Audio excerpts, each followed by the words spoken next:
Awesome. So we're super excited about the Agent Bricks. That's our last big announcement for today. We do have lots of big announcements in data analytics. It's a whole new category of things that we're going to release tomorrow, so please make sure to show up. But now I'm really, really excited for the man who needs no introduction. It's a Wall Street titan and one of the absolute most impressive CEOs that I've had the pleasure to meet, running a very large 300,000 person organization in a very regulated space. Please give a round of applause for Jamie Dimon, Chairman and CEO of JP Morgan Chase.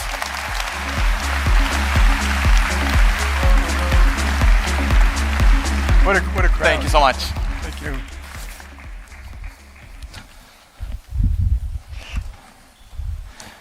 Wow. My God. It's a big audience, and it's filled all the way into the back, so but they can see us on the cameras in the back. So thank you for doing this. Super excited to have you here.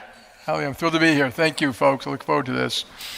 So I'm curious. You guys have a whopping $18 billion budget that you spend on IT every year. I'm super curious. What are the biggest priorities with that? So JP Morgan Chase, we operate in 100 countries around the world, and we have 30 or 40 data centers around the world. It's constantly upgrading technology. Your data centers, your networks, cyber, and of course the world you guys are in is I've never seen somebody move quite this quickly in technology.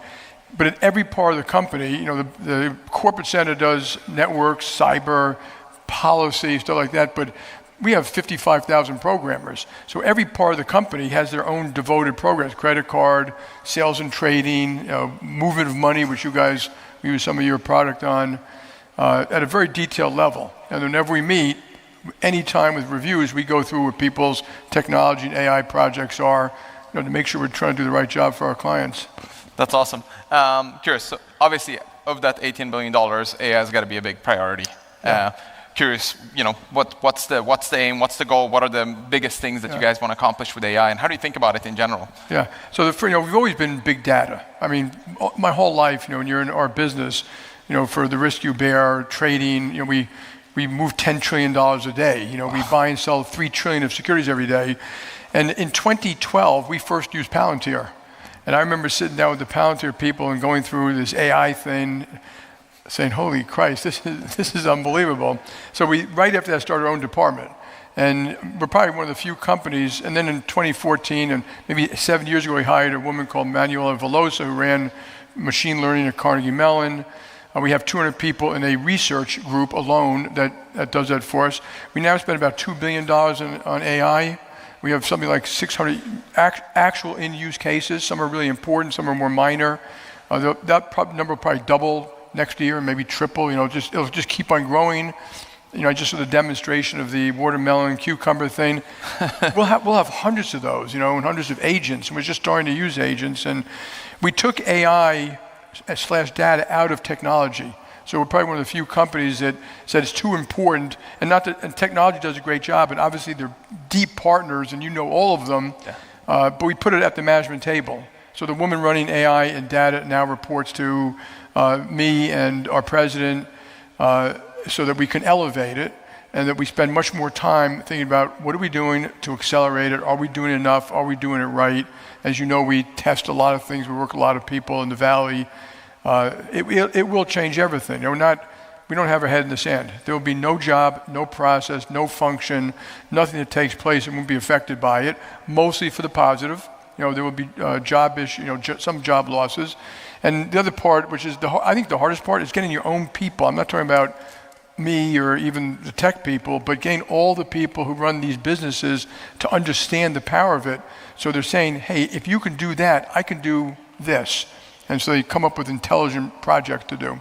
I'm curious, you said this, that you took it out of the org. Yeah. There's so many leaders that are here in the audience, and they're in companies, and they ask all the time, what's the best way for us to accelerate AI and get the whole organization? Is this something you recommend, doing it that way, thinking about it that way?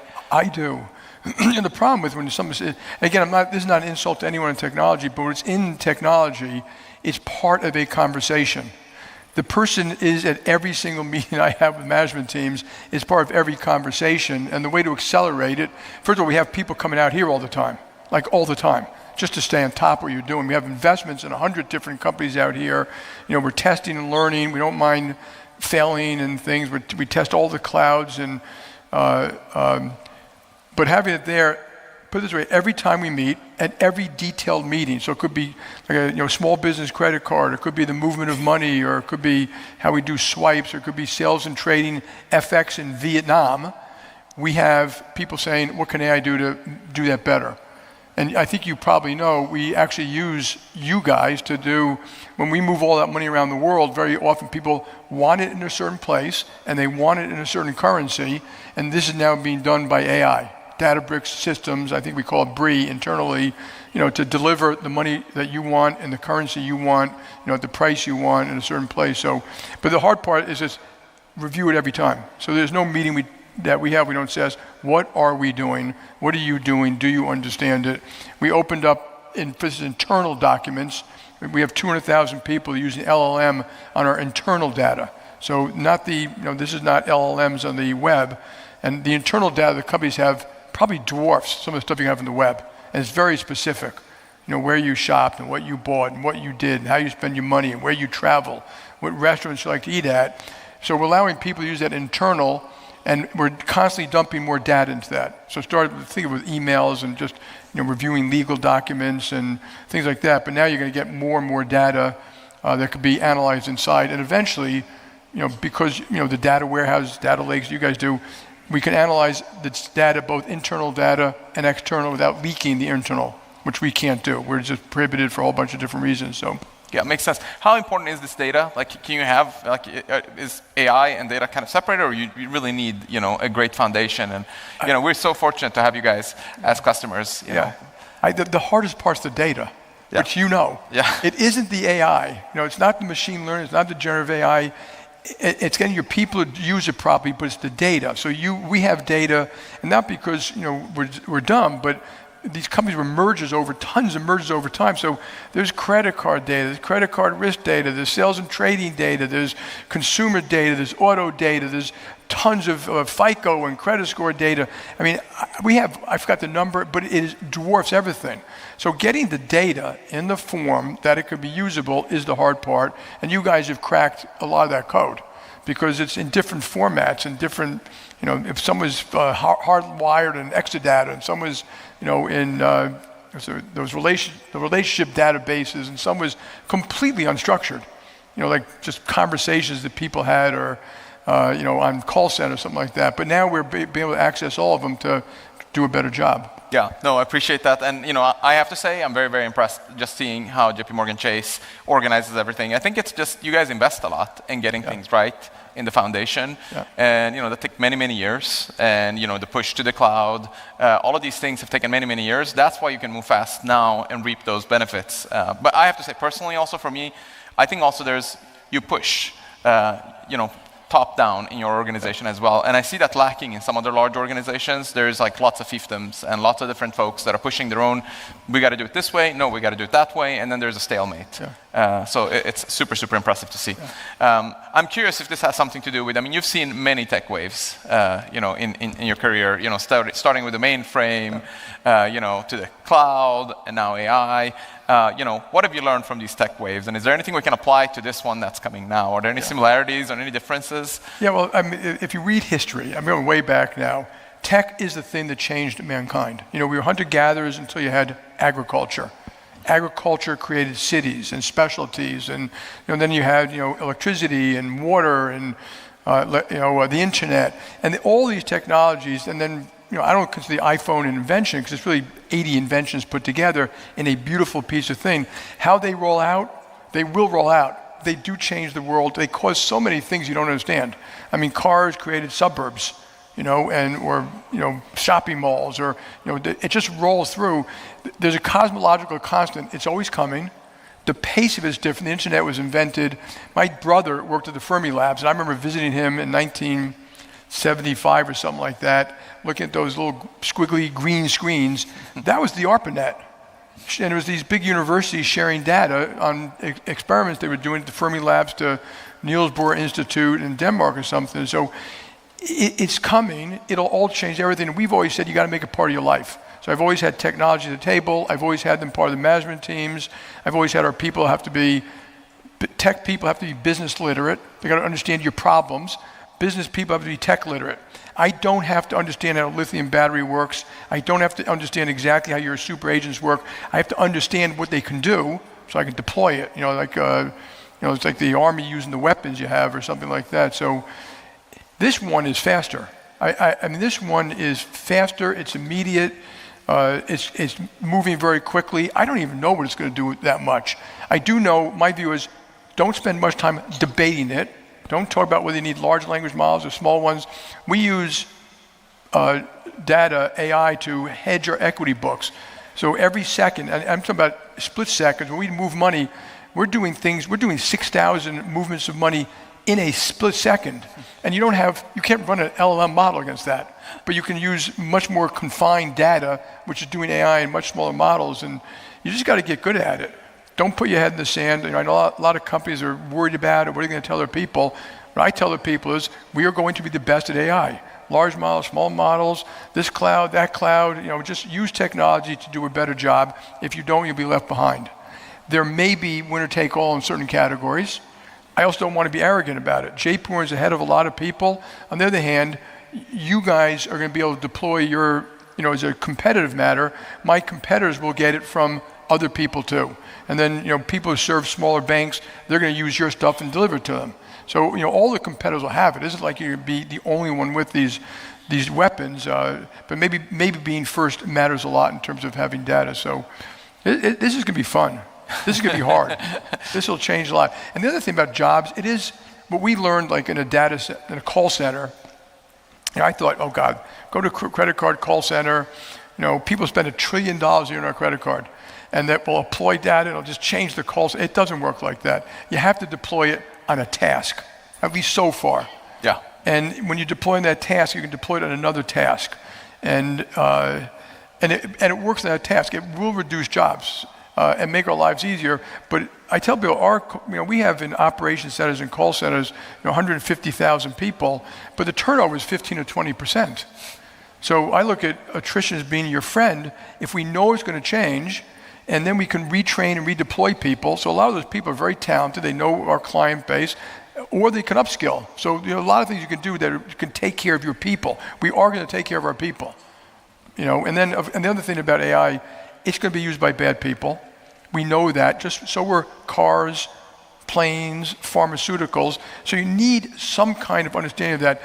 But the thing that scares me the most is on cyber.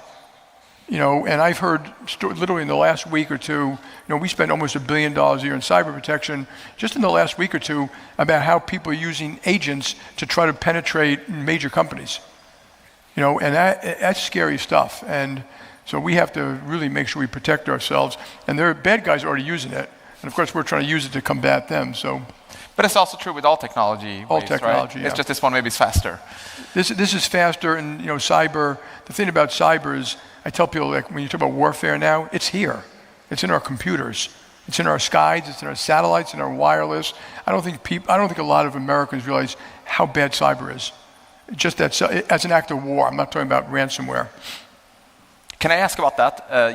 If you're talking about cyber, right? Privacy, security attacks. You guys are highly regulated. You're a bank. You're extremely important to the whole planet. What are you doing about protecting yourself? And is there anything AI can do here to even help, or does it just hurt us? Yeah. So cyber is the only part of the company where I tell people it's a police state. We're going to put in rules, and you have to follow them. From changing your passcodes to who can access systems to what you can do when you're outside of our private networks to, and then you're right, legally, and we have to deal with regulators in 100 countries, and they'll have different rules and regulations. We have to follow those. But legally, fundamentally, we can't sell our data. Okay, and we have to protect our data. And when our data goes out, which sometimes it does, sometimes the customer can send the data out, we still have to protect it in a million different ways, from encryption to watermarking to, and the other thing is our government, like my regulators, are not nearly as protected as we are. And when they come they all want to do penetration testing us. I mean, they don't know how to do it, and they ask us, show us your weak spots. And I say, well, I'm going to send you my weak spots, and it's going to go into your unsecured database. and how much I'm not going to do. So cyber, everything we do, everything we rolled out, I think we probably use 100 companies to help us protect cyber, network segmentation, data segmentation, air gapping certain systems. It's everything we can possibly do. We work with the CIA and the FBI and the NSA as best we can, and I think they're doing a much better job at that. So we're fully engaged in this one. But this one is, when I deal with people, I tell them, this one is the most important for us, bar none. The other thing about us, and this is true maybe for a lot of your companies out there, we're hooked into 600 exchanges around the world. We're hooked into the Fed wire, and we're hooked into the equivalent wires of central banks in 60 countries. And if you look at all these endpoints and exchanges and money movements, they're not all protected. And they don't all have our security. So we do third-party oversight, but even third-party oversight, it's once a year. Wow. It's not the same thing. So, if we find a weak spot somewhere, we often inform the government before they know what's going on with certain things about certain North Koreans or Chinese actors out there. This one's important. They our water supply, our communications, are some of the banks. If a bank went down, a major bank, and you don't know what the money is. I remember President Obama asked me years ago, well, what do I do? I said, you have to have a bank holiday. You would have no choice and try to recover the data. And we all have backed up data and all the things like that. But if I had to tell you all how many times the fail-safe systems didn't work in my life, almost every time. Wow. Because it didn't always anticipate what caused the problem. And maybe AI will help us do a better job of that. But fingers crossed. I have to say, your security team is amazing, and it's been amazing partnering with you. You push us. It's you guys are paranoid. I want to brag on one of my guys back here, Larry Feinsmith. We have teams that do nothing but look at all the stuff you guys are inventing and what you're doing and bringing back to the company. We invest in some of those. Obviously, we want to bank some of those. So. But it keeps us much smarter. Yeah. So speaking of risks, there's so much talk about the race against China in AI. And are we ahead? Are they going to catch up? Can you be ahead? How should we be thinking about it? How do we ensure? Is it important that U.S. has leadership? And if so, how do we do that? Well, it's a big question. American military leadership, in my view, is critical to the health of the future free and democratic world. And has provided this umbrella to all of our allies and all these companies. Even though when I travel around the world, we really piss them off. Just so you know, but they really appreciate that umbrella, and they're worried about it because they see all this stuff. So yes, it's very important. It's a little embarrassing that we as a nation, you can blame businesses, you can blame the military, you can blame the government. I hate crying over spilled milk, that we allowed 100% of our penicillin to come from China. All these rare earths that you read about, but there's more than that. And yes, we should be a technological leader. You do not want to give them the 2 nano-centimeter chips or whatever, nano chips that can make their supersonic missiles better. Now, I think if you stop doing that, by the way, it won't be forever. So in other words, you can slow them down, but they put huge effort in. When they want to do something, they put 50,000 engineers on it, and all the universities and stuff like that. So, and they don't have to be a lifelong adversary. So I'm not saying we're at war with China, anything like that. But yes, we should protect ourselves and be very specific about those things that protect us. And obviously, technology is a big piece of that. They can get, they get some of the stuff you all do from. Because people sell to third parties, they're going to get it anyway. They're probably using Databricks inside China. I don't know if you're on any of those sanction lists or anything like that. But this is critical, and I look at it. And then our economic relationship. We have to maintain those two things to keep the world free and safe. And those are the two most important things. And will they have a recession next year? I don't consider that nearly as important. And so, I think we're doing a lot of the right stuff to do that. We should have started years ago. It's unfortunate. And for you all in the room, we don't have enough welders to build the boats that we need built. We never left, if there was war in the South China Sea, and this is not national security stuff because they published this, they did a tabletop exercise. We have missiles for 7 days. We'll be out of missiles in 7 days. Wow. And we don't have most of us have huge backup capabilities. We have everything backed up that we do, no matter what we do and where we do it. But they would make, I think this is right, making the missiles out of a plant. There was no second plant ready to go. So even if you pushed a button, you're talking about years before you get the second plant. We should not run the military that way. They also, and this has also changed, they have these big programs in the boats and the aircraft carriers, and technology may make, and you see the drone stuff in Ukraine, technology may make aircraft carriers obsolete. And we got to move quickly. So the military usually has to do contracts that be approved. But if you want to buy the best, newest drones, you want to go to Anduril, this company Voyager we took public yesterday, you have to allow the military to buy from you, cancel that, and buy from you, modify that, and like a business would, as opposed to it's got to be like a 20-year contract. So we have a lot to do. We have a thing we're going to do called the Defense Action Forum, kind of laying out all these issues, trying to help the government do a better job with them. Yeah, that makes a lot of sense. Okay, on that topic of the sort of arms race that's going on, when you look around the world, the economy, geopolitics, what worries you the most?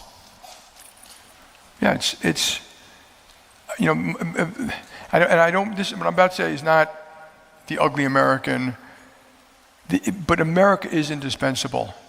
It's not indispensable because we're better. It's indispensable because we have the best military in the world, the most prosperous nation in the world, the best economy in the world, the best technology. The roots of that technology, the freedoms we have. It's what brought people here, and Sweden, right? Iranian Swede. Right. My grandparents were Greek immigrants who never went to high school. And we have to maintain that, but America's role is indispensable. That role is economic, it's military, it's education, it's allowing people, people that come here who want to stay here, like more merit-based, which we should be doing. That's the most important thing. And if you made a list of how does America stay indispensable, well, it's basically keeping our domestic economy strong. And here's where we haven't done a particularly good job, and maybe AI will fix. And I have a list. I make a list of all these policies we didn't do well. We don't do mortgage policies well. We didn't do immigration policies well. We don't do affordable housing policies well. We didn't do inner city school education well. We don't teach work skills properly. We didn't do the military properly. Healthcare, I was listening to one of the examples up here. I mean, the average family now costs $30,000 a year for healthcare. America is spending 18 or 19% of its GDP. We have among the best in the world. Which I'm a beneficiary of, the best hospitals, the best doctors, the best surgeons, the best pharma, best medical devices, and among the worst. People are dying younger, there's too much obesity, we don't teach it in K to 12, it lacks transparency, and we got to get at this. And so to me, America should make sure that we're strong. And that strength also comes from celebrating our values and our virtues, and not insulting them all the time like we're bad. Yes, we did some terrible stuff, particularly the black community in this country. Absolutely, but the values and the virtues are the best the world's ever seen. People come here to be Americans, and it's the natural thing, freedom of speech and freedom of enterprise and freedom. When they said the pursuit of happiness, the founding fathers, they meant the pursuit of purpose. They didn't mean happiness the way we mean happiness. They mean you're building something.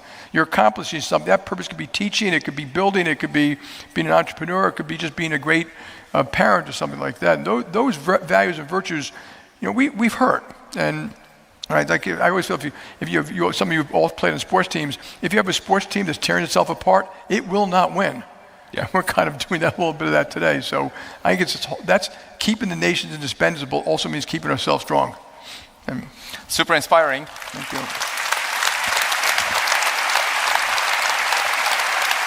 Thank you.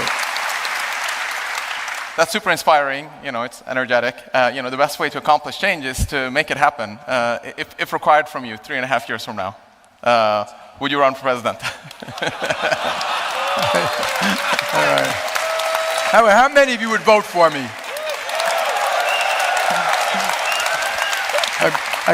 I get all the rich white people to vote for me, probably. But I am a banker. I'm 69. I always say I would love to be president, but you'd have to anoint me. I've never run for office. I think this is a skill. Now maybe I can have my campaign team be one of your agents and tell me what to do, what to say, and where to go. But I've never done that, so I think the answer is no. I will do anything to help the country, though. Yeah. Okay, well, anything for the country, all right? We'll take that. Okay, so switching back to banking then, I'm very curious. In fact, I was meeting one of the CEOs of one of the big banks here, just a couple of years ago, and he told me like the best thing about our financial system is that the banks are, more robust than they have been ever. It's literally one of the CEOs, one of your, in one of the big banks. And the next day, SVB basically collapsed. And then we had the, First Republic, and which you guys bought, and so on. And you guys are sort of been in the middle of that. You bought, First Republic. You've been advising companies from small, medium, to large. I'm curious, what are you seeing? What are you recommending when it comes to this, financial sector? Yeah. So first, we bought WAMU. I don't know if any of you were WAMU clients, but we're now the largest retail bank in California, the largest private bank in California, the largest commercial bank in California. We've built a whole new campus in Palo Alto, and we're covering now. We're doing a better job because we didn't realize that the bad job. You always have to be honest with yourself. Silicon Valley did a lot of things well. And now we're learning how to do that, move faster. We've had a campus in Palo Alto. We have 500 bankers doing the innovation economy, which I hope includes a lot of people in this room. And then we have some of our investment bankers here, doing bigger companies, from the biggest to small and stuff like that. And so huge investment, making a huge investment in San Francisco. Because California is, it's amazing. Every time I come out here, it kind of blows me away. I had a dinner last night with a bunch of CEOs and all the things they're doing. So the financial system is extremely strong. That will never mean that every company is. And the regulations, which I won't bore you with, but what Silicon Valley Bank did in First Republic was irresponsible. I would never have allowed it. It was basically interest rate exposure. And so we bought First Republic. We hedged all the interest rate exposure within 2 days. Wow. And the hard part of a First Republic is, we had to take 10,000 people literally working on future-looking stuff, and now they have to look backward-looking stuff. Is consolidating all the systems: HR, finance, tech, databases, customers, legal, all the systems. It's a lot of hard work. We kind of assimilated in a year. We learned a lot from it. There were some very good people there, so you always learn a lot from when you do something like that. But the system is sound. I think what they really should do is, and this people should always do, take a step back, take a deep breath. Regulators become like whack-a-mole. We have GSIB and CCAR and SLR and Basel II and Basel III and Basel IV, and it's getting crazy. And the worst part to me is what happened with First Republic and Silicon Valley Bank. It didn't have to happen. So, it's typical. Sometimes you overdo things over here, you miss things over here, and I think we can make the system better, safer, stronger, and more flexible. That should be their goal. And and then a lot of what they do has all these unintended consequences, which you all read about. Mortgages out of the banking system, private credit, leveraged loans. 50% of the which is fine. I don't mind competition. Did they intend for that? And I'll give you one bad one. This won't affect you. We've gone from 8,000 public companies to 4,000 over the last 30 years. It should have been 8,000 to 16,000. Going public is expensive, litigious, costly. The reporting requirements are high, cookie cutter boards, cookie cutter compensation, cookie cutter this. So companies avoid it.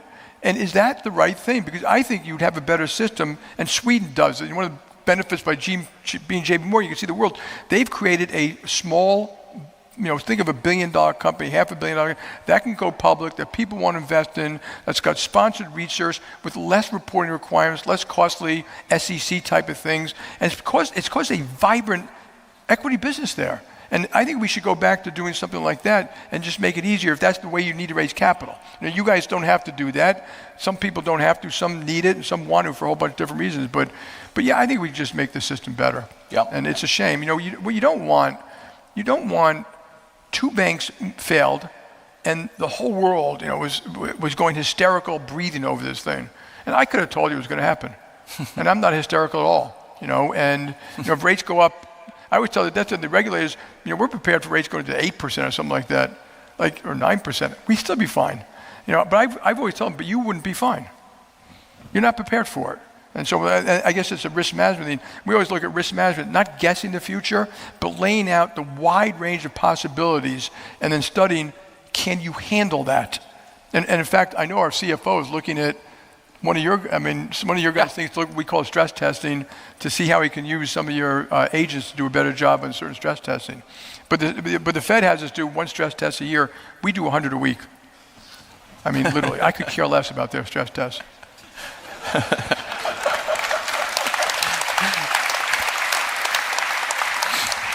Yeah, so I got to ask you, if you look at the economic outlook right now, what are you seeing? What's going to happen with rates? What's going to happen with inflation? I have never, and I've gone on Chat 4.0 and asked this question, by the way, so feel free to do it yourself. I mean, no one can answer the question. I do think 20 years from now, 50 years from now, you're going to have a huge cockpit like you have here, huge screens, constantly monitoring what people are doing, what they're spending, what they're growing in bursts and traveling and weather, and constantly adjusting the economy to keep it growing at maximum speed. Today, it's not possible. I mean, what we do today is like bleeding the patient. A little stimulus, raise rates, cut rates, and it literally is guessing, and I have never seen people pick the inflection points. But what I'm worried about, and I don't worry, JP will be fine regardless, there are a lot of moving parts today. And there are a lot more unknowns, a lot of things that I call them the tectonic plates are moving. You got these geopolitical situation, Ukraine and Russia, terrorism against Israel, what's going to happen with Iran. And that's not the only ones. There are other ones out there. You got the cyber issues. You have huge global deficits. Ours is the largest, but it's almost everywhere. And government debt is higher than it's ever been everywhere. Even post-war, for post-World War II. And now you have tariffs, kind of a fragmentation of the global military economic situation. A lot of countries are rearming. I think they should, but it's unfortunate. And I'm talking about Japan, Korea, Philippines, Indonesia, Vietnam. You're going to have a lot of European countries, a lot of moving parts. And it's really hard to tell how that all sorts out. You have the tax bill, which may or might happen. If it happens, there's a lot of stimulus in that bill that happens in the first couple of years. So the world, if you look at the world, it's kind of, and this is my view, I could be dead wrong, it's kind of complacent. We're kind of, prices are high, and we're kind of been this soft landing now for a long time. And there's a general assumption, which is priced in the market, that it'll continue. And I'm a skeptic, and I've been around long enough to know that those things are hard to predict. Does it have to get really bad? No, but could it? Yeah, it could. So many things could go wrong. Hopefully AI is the thing that sort of is deflationary and can automate things and make it better. Yeah. But it won't be deflationary yet. I mean, if you look at, we're spending $2 billion. We actually can, on some of the stuff we're doing, we know we're getting benefit of approximately $2 billion in total on cost saves or productivity enhancements or things like that. But if you look at the amount of money, even if you haircut, look, the chips are getting faster and cheaper, and there may be optical chips that get better down the road. But power costs aren't going down. The cost of land isn't going down. The cost of structures isn't going down. The cost of inferencing is dropping dramatically, and you guys will find a million ways to reduce costs. But my own view is, in the next couple of years, we're going to be spending a lot more money. We need more lumber and more cement and more steel and more grids and more gas plants and maybe one day nuclear plants. And so it will be deflationary, just not quite yet. Okay, all right, so we got to rush through this and get to that inflection point faster then, I guess. Okay, I know we're out of time, but I got to, if I have a great leader, I got to, take the opportunity to ask you. I saw that leaked recording where you said, people got to get back into the office, they're on their phone, it's disrespectful, and, most CEOs, we were cheering, saying, yes, finally someone is saying the truth. I am curious, any general leadership advice? How do you get your organization to, you said, in every conversation, AI is at the front, we're thinking about it, about everything we're doing. How do you instill that, and how do you build this next generation of leaders, and how do you make sure that they're doing the right thing with the challenges that we have with our ADHD and our phones and work from home? A constant and honest assessment of everything. So your own people, most people, I've seen these guys, they don't get their P&Ls right, how they structure it right, they bullshit about where they make money. Okay to have lost leaders, but companies, you can call them strategic business units or however you call it. Do you understand what's driving, what's motivating? But the constant assessment is also from the customer standpoint. You're all customers. I need to know what you think, what you like. I go talk to any one of you about if you use Chase, and you might tell me your friend uses HSBC or Chime or Venmo, and they do this better. with constant assessment around the world. I once sent a whole plane load of people in our consumer business to China. It was like 12 years ago. They said, what are we going to China for? I said, you'll find out when you get there. And we hooked them up with Ping An, Tencent, Alipay, Alibaba, and it opens your eyes. You have to do it. When management teams are too busy to come to Silicon Valley, they're not going to be learning. They're sitting in their office, they're hearing what they're hearing. So it's customers, it's assessment, it's talking to your regulators, it's a deep honesty, and that's analytics, detail, repeat, rinse, full assessment all the time. Then you got to have real discipline around that, which is, we have real reviews of businesses but heart and humanity, meaning people don't want to work for jerks, and when you become a senior person, it's amazing, you don't know that much. I have to call, if I want to know about, data lakes, and I have to talk to Larry back here and have him explain it to me. If I want to know about, FX trading in Indonesia, I got to call an expert in that. And so there's a humility around that about what do they know, how do you know it? They have to be free to speak up. You have to create an environment where people feel treated with trust and respect, and they can contribute to the company to the best of their ability, whatever. They could be white, they could be black, they could be LGBT. We have special programs for disabled, neurologically disabled, veterans, but they're very shy people. You have to go out of your way to get the best of the people, and it's amazing when you do what it does for a country, a university, a company, and you create that environment. You have to, in some ways, in a nice way, you should fire the assholes. It only takes a few of them to destroy a meeting,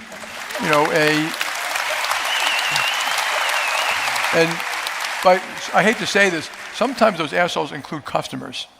I have fired customers because they are so rude to our people, and I tell our people that if I allow that to happen, just think of what you think, and just take your energy and put it to someone who actually wants your benefits. And so openness, you got to have a little bit of grit. It's hard, these jobs are hard. You have to. Answers to problems are waiting to be found. So my general reaction, when something's going wrong, I get all the people in the room, we work it over and over and over and over. I'm not guessing. And usually the answer is found. Yeah. By just working the problem over and over, and promote people who are open like that, who like to get on the road, who like to deal with people, review customer complaints, set up war rooms around them. Let young people, sometimes I'll just let them do it. just go fix it. And it's amazing what people can do. So it's a wide range of stuff. That return to the office thing, some people, I think I leaked it. I didn't. I answered a question honestly about how it was being abused, and misused. And it's hard to do management by Hollywood squares. Because I can have a real honest conversation with you. I'm sitting in front of you, but when I have 12 people in Hollywood squares, and I didn't realize that people are looking at their phones while they're doing it. I didn't. So the iPad. I still look at paper sometimes, but a lot of people have their iPads in there, and your notifications are coming up, your emails are coming up. You're not paying attention. When you're with me, you get 100% of my attention, 100% of the time, and I've done the whole pre-read every single time, and you're always learning stuff like that. So I think you have to have certain disciplines or you lose, when you have it, it's like also that management teams have to work. You can't run a company, you can't run any part of a company and think you can retire in place. When Tom Brady or Simone Biles, you talk to them about their discipline and effort, it's not just the game, it's in practice. It's in reviewing the films. It's in learning new stretches, and if you want to be a winner in this world, you've got to give it your all. And then you can't. There's nothing wrong with you. You shouldn't be the boss anymore. That's amazing. Super inspirational, Jamie Dimon. Thank you so much Ali, for coming. Thank you, folks. Good luck to all of you. Thank you. Thank you so much. Good. Thank you. Thank you so much. Good. Thank you.